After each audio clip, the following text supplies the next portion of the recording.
একজন strong women হলো কালো তিক্ত দামি স্বাদের কফির মতন।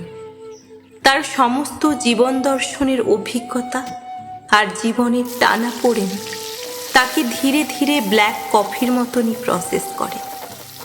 কফির বিন রোদে শুকিয়ে যেমন ওভেনে পড়ে অনেকগুলো প্রসেসে তার স্বাদ নির্ভর করে তৈরি হয়, তেমন একজন স্ট্রং ওমেনেরও জীবনের পিছনের গল্পে লুকানো থাকে একটা অবুঝ বালিকা, যেখানে সবার থেকে বিমুখ ও জীবনের কঠিন পথ পাড়ি দেওয়ার অভিজ্ঞতা লুকানো থাকে।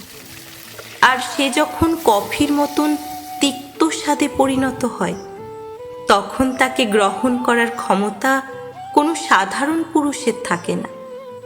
কারণ এই দুনিয়ার পুরুষ জাত সস্তা স্বাদের ওয়াইনের মতন এন্টারটেন করা মেয়েদের পছন্দ করে। চিনিমুক্ত ব্ল্যাক দামি কফির অভ্যাস কম পুরুষ মানুষেরই আছে। তাই স্ট্রং ওমেনকে হ্যান্ডেল করা সহজ না। সাধারণ পুরুষ মানুষ যেটাকে তার অ্যাটিটিউড ভাবে, একজন স্ট্রং মেন্টালিটির পুরুষ একজন স্ট্রং ওমেনের অভ্যাস ভেবে আগলে নেয়।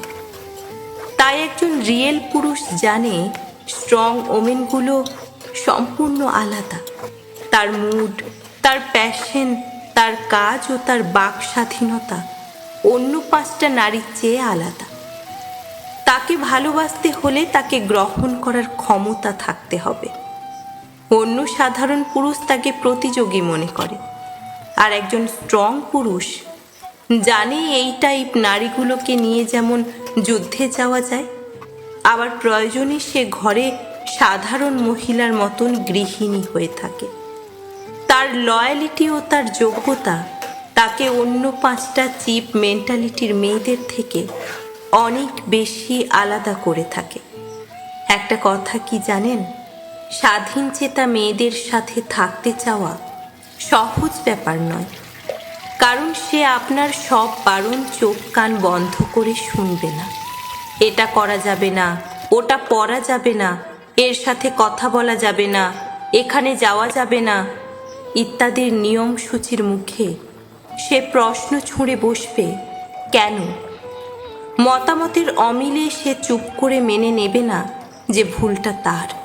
সে তর্ক করবে, লজিক্যালি কোনটা ঠিক কোনটা ভুল বিচার করবে। সে কারোর কাছে হাত পেতে নিজের শখ পূরণ করতে চাইবে না। নিজের উপার্জনের টাকায় কাঁধে কাঁধ মিলিয়ে রেস্টুরেন্টের, শপিংয়ের, সিনেমার বিল মেটাতে চাইবে। সে তার স্বপ্নের গলা টিপতে দেখলে সোনামুখ করে বসে থাকবে না। হাসি হাসি মুখে সে একলা নিজের শাড়ির আঁচলে বেঁধে নেবে না সংসারের সমস্ত দায়িত্ব। সে হয়তো বুঝিয়ে দেবে যে বাচ্চা সামলানো তার একার কর্তব্য নয়। তার ইচ্ছা না হলে সে মুখের উপরে না বলবে। সে আপনাকে ভালো তো বাসবে প্রচুর, কিন্তু নিজেকে অবহেলা করে নয়। তাকে বেঁধে রাখা যাবে না। তোতা পাখির মতো পায়ে শেকল বেঁধে শেখানো বলে বলানো যাবে না। সে উড়বে, ডানা মেলে প্রাণ ভরে নিঃশ্বাস